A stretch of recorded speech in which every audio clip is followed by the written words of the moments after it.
কাকা এক packet Benson দেন। এই নে সিগারেট তো নিবি বাকি, তোর বাপের আমি কি কব? আর ওর বাপের কইন কিছু একটা নিছে। তুই অপূর্ব চল। আচ্ছা নিয়ার কাম নে, আমার টাকা পাইলেই হইছে। এই চল। পোলা ভান এই বই সেই বিড়ি খায়। এই অপূর্ব, এই এদিকে আসো। কি ব্যাপার, তুমি ঠিক মতো স্কুলে আসো না কেন? মাস্টার স্কুলে যায় কি হইব? মানুষ স্কুলে যায় পড়ালেখা শিখে টাকা পয়সা কামানোর জন্য, বাড়ি গাড়ি করার জন্য। আমার বাপের কি কম আছে? আপনি যায় স্কুলে যায় পোলাপান কে বিসিডি পড়ান জান? বেয়াদব কোথাকার, যাও সামনে থেকে যাও। কত বড় বেয়াদব, ওর বাপটা ভালো মানুষ দেখে কিছু বললাম না, তা না হলে ওরা থাপড়ে আজকে এখানে শিক্ষা দিয়ে দিতাম। ফাজিল পোলাপান।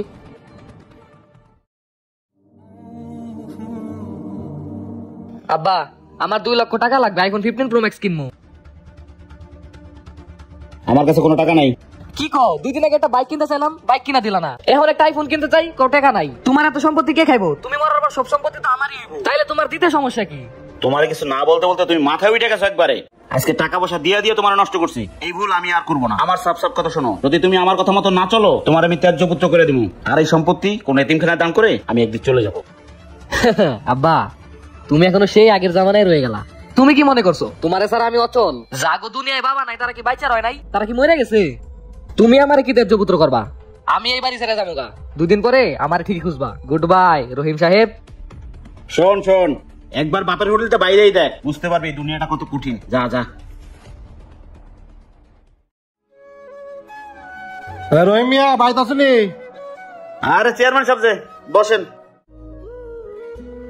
তা শুনলাম পোলা নাকি তেজ্য পুত্র করে দিছো, ঘটনা সত্যি নাকি? না রাগ করে দুটো কথা কইছি, পোলাটা কই কই যাই ঘুরতেছে, কি খাইতেছে আল্লাহ জানে। চিন্তা করছে যাইয়া ওরে ফিরে আনবো। এই তুই একটু বাইরে যা। ঠিক আছে। শোনো রহিম মিয়া, তোমার পোলাটা আদরে বাদর হয়ে গেছে। তোমার একটা বুদ্ধি দিই, তুমি কইছো না তোমার পোলাটা তুমি তেজ্য পুত্র করে দিছো, এই সিদ্ধান্তে তুমি অটল থাকবা। আর আমি এলাকায় ছড়াই দিই তোমার সব সম্পত্তি তুমি এতিমখানায় দান করে দিছো। এই কথা যদি তোমার পোলাই শোনাই, দেখবা তারের মতো টান টান সোজা হয়ে গেছে। তুমি খালি একটু শক্ত থাকো, বুঝছো? হ্যাঁ চেয়ারম্যান সাহেব আপনি এইটাই করেন। আচ্ছা তাহলে থাকো, আমি আসি। এই খাড়া খাড়া খাড়া, তোর বাপে তো তোরা তেজ্য পুত্র করে দিছে, শুনলাম সব সম্পত্তি নাকি এতিমখানায় দান করে দিছে। কি কোন সব সম্পত্তি এতিম খারাই দিয়ে দিছে মানে? এই বেটা আমি চেয়ারম্যান, আমি কি মিথ্যা কথা কমু? এখন কি করে চলবি? আরে তুই আর পিস পিস এতদিন ঘুরে ঘুরে তো ভাঙা ভাঙা বহুত খাইছস, এখন কি করবি? ও তো নিজেরই ভাত খাওয়ার টাকা নাই। যা নেক্সট টাইম যেন ওর সাথে ঘুরতে তোর না দেখি, যা। আর এখন বুঝবা দুনিয়াটা কত কঠিন। যা। চেয়ারম্যানের কথা আমার বিশ্বাস হয় না। ফাজিল পোলাপান। অনেক খিদা লাগছে, যাই একটা রুটি খাই। কাকা একটা সিগারেট দাও। এই বেটাই রুটি রাখ, তুই কি টাকা দিবি? কি ব্যাপার কাকা, তুমি আমার লগে এমন ব্যবহার করতেছো কে? তোর এতদিন বাকি দিছি, তোর বাপ টাকা দিছে, এখন তোর বাপ তোরা ত্যায্য পুত্র করে দিছে। তুই আমার দোকানের সামনে আসবি না, যা ভাগ যা। একটা রুটি দাও। তোরা যাইতে কইছি না, যা শোন। তুই আর আমার দোকানের সামনে আসবি না।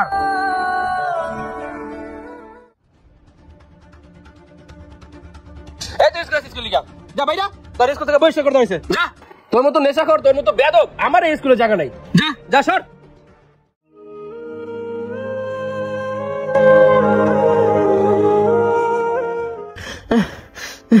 একটু পানি খাই। এইভাবে কি পানি খাই বাসন যায়? আজ কয়টা দিন ধরে পানি খাইতেছি, কোন দোকান থেকে বাকিও দিতেছে না। এলাকার সবাই খারাপ ব্যবহার করতেছে, স্কুল থেকে বাইর করে দিল। আসলে বাবা ঠিকই কইছিল, বাবা ছাড়া দুনিয়াটা অনেক কঠিন। আমি বাবার কাছে যাই ক্ষমা চামু, আমার বাইক এখন কিচ্ছু লাগবো না, আমি শুধু বাবার ভালোবাসা চাই। বাবা, আব্বা তুমি আমার মাফ করে দাও আব্বা, আমার বাইক এখন কিচ্ছু লাগবো না, আমি শুধু তোমারে চাই আব্বা। এলাকার লোকজন বলা বলি করতেছে তুমি নাকি আমার তেজ পুত্র করে দিছো, আমারে মাফ করে দাও বাবা। ওঠো দাঁড়াও। তাহলে তুমি বুঝতে পারছো বাবা, বাবা আমার বট গাছের ছায়াটা না থাকলে সন্তানরা কত অসহায়। এই যে সম্পদ দেখতেছো আমি মারা গেলে এগুলো তুমিই ভোগ করবা। তাই এই বয়সে যদি সব সম্পদ তুমি খরচ করে ফেলো, তুমিও পরবর্তীতে বিয়ে করবে, তোমার সন্তান হবে, তখন তুমি তোমার সন্তানের জন্য কি রেখে যাবা? পরবর্তী প্রজন্ম তোমার কাছে কি পাবে? এই জন্য তোমার উচিত যে এই সম্পদকে তোমার দ্বিগুণ করা, যেন তোমার সন্তান তোমার দিয়ে কোনোদিন আঙ্গুল না তুলতে পারে। যাক বাবা, তুমি তোমার ভুলটা বুঝতে পারছো, সব বাদ দিয়ে এখন থেকে ঠিকমতো পড়ালেখা করবা। আসো বাবা, বুকে আসো। আই লাভ ইউ বাবা। চলো ঘরে চলো। চলো। সন্তানরা ভুল করবে, তাই বলে কি গার্ডিয়ানরা আশকারা দিবেন না? একটা কথা মনে রাখবেন, তাদের চাহিদার কোনো শেষ নাই। আপনি একটি চাহিদা পূরণ করবেন, তার আরেকটি চাহিদা বাড়বে, আর এতে করে তার ভবিষ্যৎ চলে যেতে পারে হুমকির মুখে। তাই এখনো সময় আছে, নিজেদেরকে শক্ত করুন। ভিডিওটি ভালো লাগলে লাইক কমেন্ট শেয়ার দিয়ে পাশে থাকবেন। ধন্যবাদ।